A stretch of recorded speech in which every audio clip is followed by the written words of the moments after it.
Para hindi maantala ang supply ng mga produktong petrolyo, pinatitiyak ng DILG sa mga lokal na pamahalaan na gawing mas madali ang pagbiyahe ng mga oil tankers sa oras na dumaraan sila sa mga jurisdiction nito.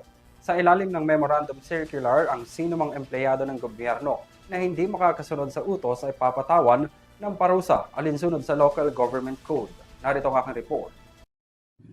Inatasan na ng DILG ang lahat ng mga local government units na tiyaking tuloy-tuloy at maayos sa mga biyahe ng lahat ng fuel tankers na maghahatid ng petrolyo sa kani-kanilang mga jurisdiksyon. Sa kabila ito ng nagpapatuloy na global oil pressures bunsod ng kaguluhan sa gitnang silangan.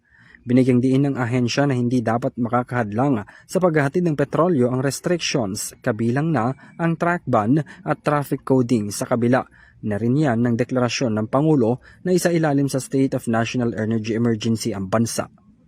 Hinihikayat ng ahensya ang lahat ng local chief executives na bigyan ng exemption ang mga lehitimong fuel tanker mula sa mga legitimate companies ng industriya ng langis.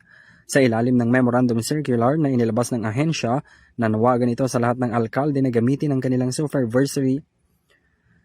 Sa ilalim ng Memorandum Circular number na inilabas ng ahensya, nanawagan ito sa lahat ng alkalde na gamitin ang kanilang supervisory authority para matiyak na naipaptupad ang implementasyon sa kanilang nasasakupan. Paalala pa ng DILG sa mga LGUs gamitin ang kanilang disciplinary authority laban sa mga magpapabayang opisyalis ng pamahalaan alinsunod sa Local Government Code. Para sa EuroTV News, ako si Henry V. Nicolas, sumasaludo sa bawat Pilipino.